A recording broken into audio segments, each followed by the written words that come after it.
E o último a se manifestar, o senhor João Rodarte Rosa de Oliveira. 15 minutos, posteriormente passamos aos questionamentos, tanto da internet, que aqui já chegaram bastante, quanto dos senadores. Bom dia a todos. Agradeço ao senador Nelsinho Trade o convite, ao senador Girão, que indicou o nosso nome para que falarmos.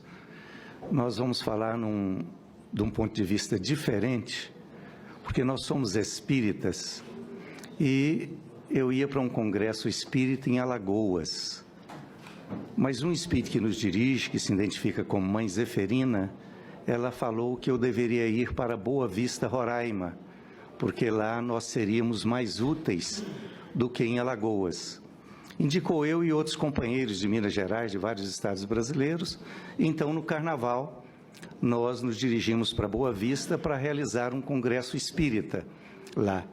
E nós tínhamos programado fazer uma sopa fraterna na segunda-feira, à noite, para os moradores de rua, independente de ser venezuelano ou não. Mas nós chegamos na quinta-feira e nos assustamos com a situação que nós encontramos, porque nós fomos a campo. Uma coisa é fazer discurso, falar de imigração, disso, né? Nós poderíamos chamar que a maioria passa a ser discussões bizantinas. Fala e não resolve nada porque as pessoas lá estão morrendo. Muitas desencarnando, crianças, adultos, enquanto nós discutimos o que fazer. Então, eu que não sou acostumado a chorar, nem quando apanhava dos meus pais, chorei muito. Mas chorei muito mesmo, escondido para que eles não me vissem chorar. Então, nós vivemos a experiência e falamos, não vamos poder ficar esperando segunda-feira para fazer uma sopa. Nos organizamos e eu trouxe o padre Ronilson para falar, eu não sabia que a burocracia aqui não permite, a não ser os convidados já instalados. O padre Ronilson é lá de Boa Vista, é jesuíta, está lá há 4 anos trabalhando, é uma das maiores autoridades em imigração venezuelana, porque ele está 24 horas com eles e ele tem voto de pobreza, então, além de conviver, ele tem as suas próprias necessidades e as suas dificuldades. E trouxe também um imigrante, o Franklin, que não vai poder falar, que eu queria que ele falasse, dentro de um programa que depois vocês vão entender como este programa. Então, nós fomos para a rua e conheci o padre Ronilson e a dona Áurea, que é uma católica lá, uma empresária, mas que praticamente abandonou a sua empresa para cuidar dos imigrantes devido à necessidade. E o padre Ronilson, para nossa surpresa, nos autorizou a realizar as nossas atividades espíritas dentro da Igreja Católica. Então, enquanto estivemos lá, de sexta até a terça de Carnaval, nós atendemos a milhares de venezuelanos com sopa, com o que a gente podia dar. E a minha vinda aqui, na verdade, é para contar apenas algumas experiências, para que vocês possam vivenciar conosco aquilo que vivenciamos lá em Boa Vista. Eu levei 3.000 livros espíritas para doar para os venezuelanos, porque o livro espírita consola, esclarece, porque para nós espíritas o corpo é apenas um detalhe. Nós somos espíritos eternos, não vamos morrer. Então usamos esse corpo aqui, depois usamos outros, podemos morar na Terra ou em qualquer outro planeta, em qualquer outra galáxia. Isso, o corpo para nós é apenas um detalhe, e isso faz uma grande diferença, porque muda totalmente a sua maneira de encarar a vida. Então eu levei 3.000 livros espíritas, porque muitos em depressão, em dificuldades, lendo esses livros se consolariam. E eu botei os livros lá, isso de noite, e logo fomos cercados, mas o interesse não era no livro. Eles olhavam para as caixas de papelão, mas olhavam, eu vou representar para vocês assim. Não conseguiam tirar os olhos da caixa de papelão, porque em Boa Vista, estamos aí os representantes, não tem nem papelão para venezuelano pegar e dormir. Eles estavam dormindo no chão, esperando que se esvaziasse as caixas de livro, e vocês precisam ver a alegria deles quando recebiam uma caixa que não dava nem para abrigar o corpo todo, abrigava metade do corpo. Faltavam chorar de alegria, por ganhar uma caixa de papelão. E como nós fizemos comida, e temos que elogiar o Exército Brasileiro, que se não fosse o Exército, nós teríamos grandes problemas, talvez até mortes, muitas mortes lá em Boa Vista. Temos que elogiar as Forças Armadas, não só o Exército, mas as Forças Armadas estão fazendo um trabalho excelente. Eles nos ajudavam a distribuir a comida. Nós fizemos sopa. Eles falaram, não, vocês tragam que nós vamos ajudar para não dar confusão. Mas, quando começamos a atividade, nós percebemos como era feita essa distribuição normalmente lá, que é feito mesmo, distribuem comida. O soldado perguntava, quantas marmitas? 3. É 3 vezes que você está precisando? Para quem que é? Fulano, ciclano? Tá bom, então pega aqui. Aí eu vi que aquilo não era correto. A pessoa já está humilhada, precisando de receber comida. Como é que você vai perguntar quantas marmitas ela quer desse jeito? Aí eu assumi a frente e então comecei a gritar para que todos ouvissem. Sejam bem-vindos, num espanhol meio esquisito, um portunhol. Sejam muito bem-vindos, Jesus abençoe vocês. Isso tudo passa na vida. Dificuldades a gente passa, depois as coisas mudam. Vocês desculpem a emoção. Fiquem tranquilos, venha, abraçava eles, entregava. Nós levamos doce para as crianças, mas quando eu vi as milhares de crianças, não dava para todo mundo. Então mandei cortar os doces em pedacinhos assim, bem pequenininhos. E tinha uma paulista, uma empresária rica de São Paulo, espírita, que estava lá também. E ela começou a dar 2 doces para cada criança. Eu falei, essa um só. Quando eu descuidava, ela estava dando doce. Ela falava, mas é muito pequenininho. Eu falei, mas é um pedacinho para cada um. É melhor que cada um coma um pedacinho do que fique alguém sem os doces. E se você não me obedecer, eu vou te tirar dessa tarefa de distribuir o doce para as crianças. Então, nós ficamos ali distribuindo todos os dias sopas. Nós tínhamos muitos amigos médicos na nossa equipe e descobrimos que tinha muitos venezuelanos doentes e sem nenhuma assistência, absolutamente nenhuma. E eles tinham levado remédios à amostra grátis, mas logo que descobriram isso, já era 1h da madrugada, fez-se uma fila imensa de mulheres, eles conseguiram atender só umas 100 mulheres, as mulheres sem modas. Imagina vocês, homens, sendo mulheres, e numa menstruação, e não tem modas, e não tem banheiro para vocês se lavarem. Olha que situação horrível que as pessoas estão vivendo sob os nossos olhos. Então, nós procuramos atender de todas as formas, e nesse dia especificamente, já 2 para as 3 da manhã, nós estávamos aguardando o carro que ia nos buscar, quando eu vi um jovem sair lá da escuridão e vir na nossa direção, e eu me preocupei e falei, nossa, lá vem um jovem, não temos mais nada, porque o dinheiro que tinha a gente já tinha distribuído, tudo já tinha distribuído. Talvez ele precise de alguma coisa e nós não vamos ter como atendê-lo. Quando ele chegou, ele me disse, olha, eu vim em nome de todos, me perdoe a emoção, agradecer a vocês, porque vocês nos abraçaram. Eu estou aqui há 3 meses, é o primeiro abraço que eu recebo, porque as pessoas nos dão comida, mas nem olham para nós. Vocês, além de nos abraçar, conversaram conosco e nos consolaram. Então, todos pediram para vir aqui agradecer vocês o abraço. E aí ele foi saindo, eu falei, vem cá, rapaz, não vai sair assim não. Ele assustou, né? Agora você vai ganhar um abraço mesmo. Aí dei um abraço firme nele e falei no ouvido dele, fique tranquilo, isso tudo passa. Falaram que tinha um pessoal que tinha 24 horas que não comia nada. E isso é verdade, gente. Gente que não come nada. Fomos lá, mas levamos um panelão de sopa. Quando chegamos lá, o líder de uma comunidade indígena, ele ligou a lanterna, porque não tinha iluminação lá no local. Deixa eu ver a quantidade de sopa. Quando ele olhou a panela, falou, só dá para as crianças. Nós continuaremos com fome. Aí nós distribuímos a sopa para as crianças, e que nem deu a quantidade suficiente para todas as crianças, e os adultos continuaram com fome. Mas conversando com um desses indígenas, eu vi que ele tinha grande conhecimento, até erudito, e eu me surpreendi, falei, mas esse camarada tem conhecimento, a conversa dele é de uma pessoa erudita. Aí eu falei, quem é você? Ele falou, eu era advogado lá na Venezuela, mas um dos maiores escritórios de advocacia da Venezuela, mas fui ameaçado de morte e tive que sair correndo. Estou aqui com a roupa do corpo, passando fome, junto com os nossos irmãos. Nós conhecemos, e o padre Ronilson ia contar, eu vou contar por ele. Ele e um outro padre foram atender uma senhora que atendia 16 crianças órfãs que estavam passando fome, e eles chegaram lá e a senhora estava uma semana sem comer, porque a comida era pouca. E eles falaram para ela: a senhora tem que comer, porque senão a senhora vai desencarnar, a senhora vai morrer. Ela falou: mas eu não posso comer, as crianças não têm comida, eu tenho que dar comida para eles, e eu já estou com 60 anos, se eu morrer não tem problema, é preciso que eles comam. Só que ela começou a passar mal na frente deles, e eles levaram-na para o hospital. Chegando lá, ficaram do lado de fora, aguardando para levá-la de volta.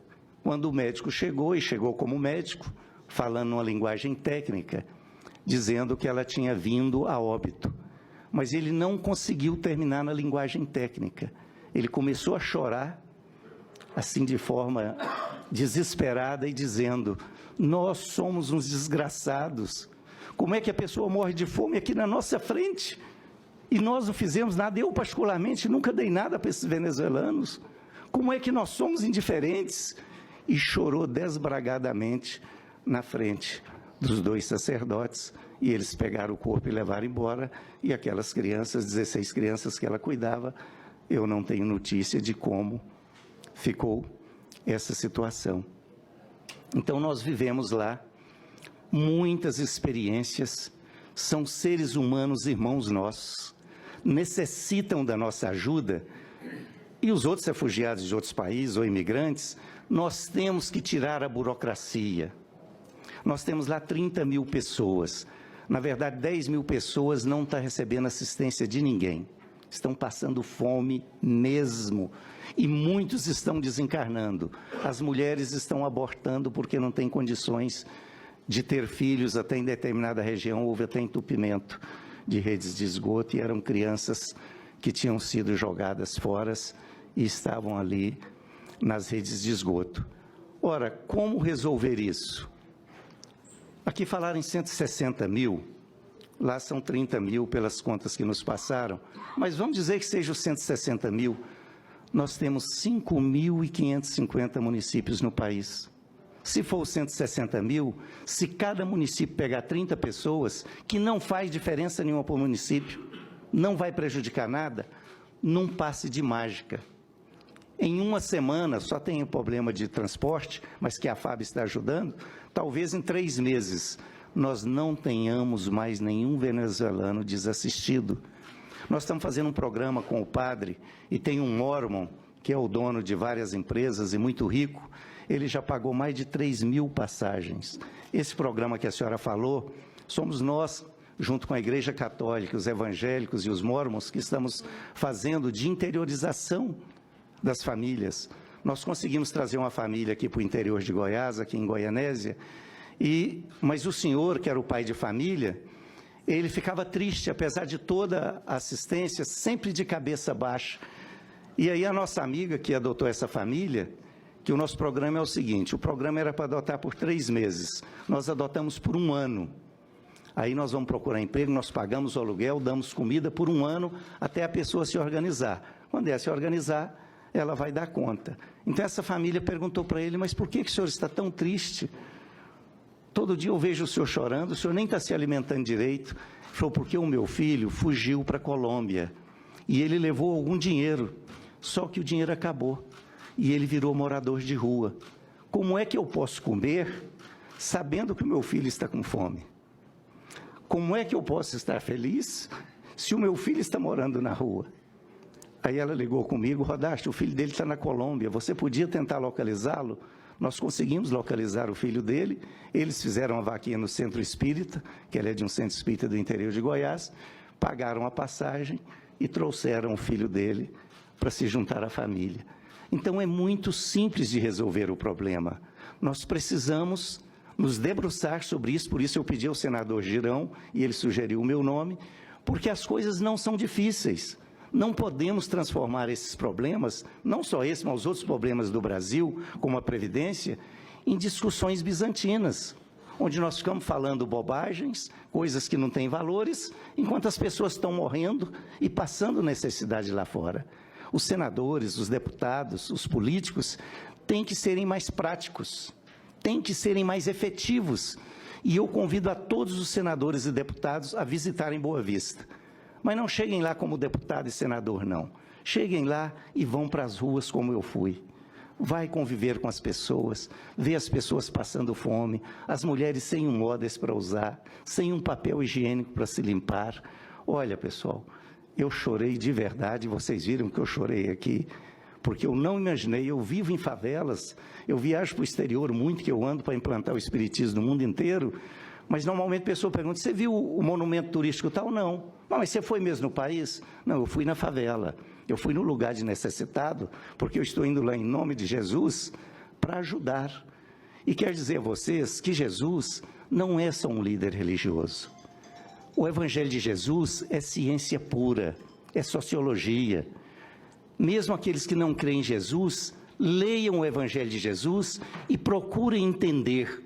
Os políticos tinham que estar com o Evangelho do Mestre debaixo do braço o tempo todo, porque o Mestre traz ensinamentos filosóficos, científicos, sociológicos. Ele é o Mestre em todos os sentidos, absolutamente em todos os sentidos, e jamais será ultrapassado. Então, a nossa fala aqui era isso. Primeiro, convidar todos que estão nos ouvindo, se possível, adotar uma família venezuelana. Os políticos, que façam planos, que se cada município receber, se for 160 mil imigrantes em geral, 30 pessoas de outros países, resolveu o problema sem nenhum transtorno. Nós conseguimos empregar 300 pessoas no frigorífico da JBS aí lá em Santa Catarina, mas não tinha lugar para as pessoas ficarem. Tivemos que arrumar o local primeiro, onde as pessoas iam morar, e levamos essas 300 pessoas já empregadas lá para Santa Catarina. Então, a nossa fala é essa. Primeiro, que é preciso ir lá, sair do discurso. Todos os senadores precisam visitar Roraima e ajudar os políticos a ir lá resolver o problema, que é fácil de resolver. E aos demais que nos ouvem, procurem conhecer Jesus, procurem conhecer o Evangelho e o Espiritismo, porque vocês terão uma visão universalista e jamais ficarão indiferentes diante do sofrimento humano. Que Deus abençoe a todos, abençoe os senadores, os deputados, abençoe esta casa, porque quem não conhece fala mal, mas os deputados e os senadores trabalham muito, muito mesmo, sofrem pressão de todos os lados, pressões quase sobre-humanas, quase irresistíveis, mas estão aqui firmes, cuidando do nosso Brasil. Que Deus abençoe também o presidente da República, os governadores e os prefeitos, para que nós possamos, junto com vereadores, deputados, a transformar este país realmente num país de felicidade e de alegria para todos nós. Muita paz e que Deus nos abençoe e nos ampare. Temos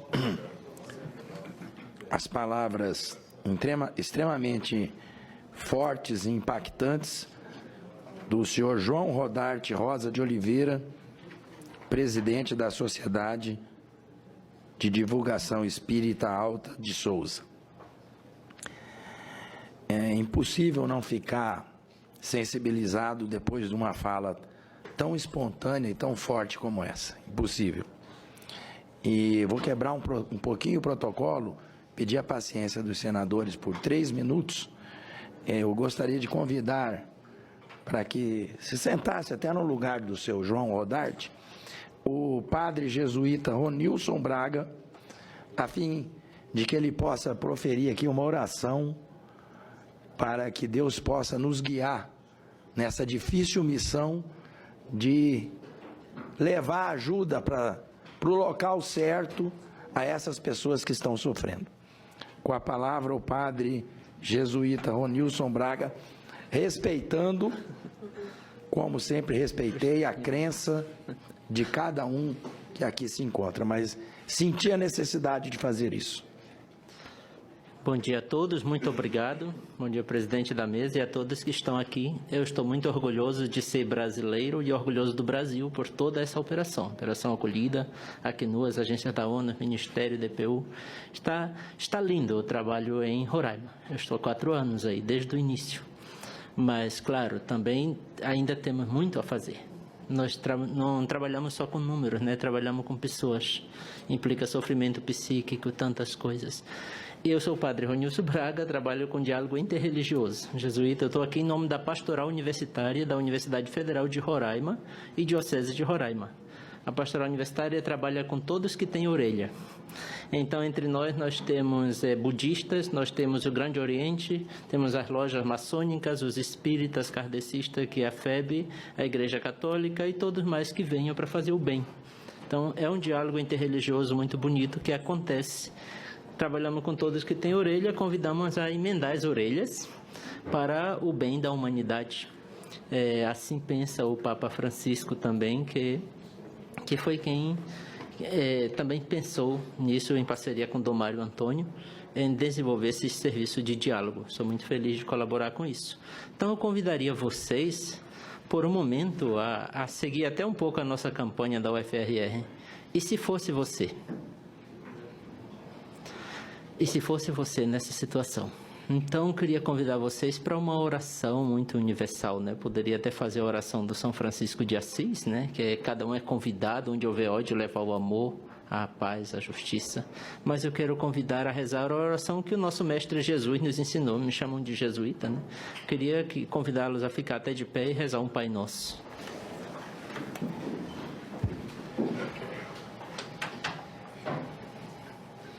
Vamos emendar as mãos? Pai nosso, que estais nos céus, santificado seja o vosso nome. Venha a nós o vosso reino. Seja feita a vossa vontade, assim na terra como nos céus.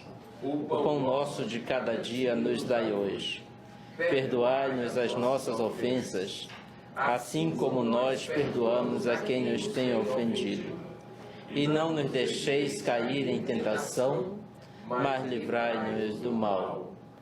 Pois vosso é o reino, o poder e a glória para sempre. Amém. Que Deus nos abençoe, Deus Pai, Filho e Espírito Santo.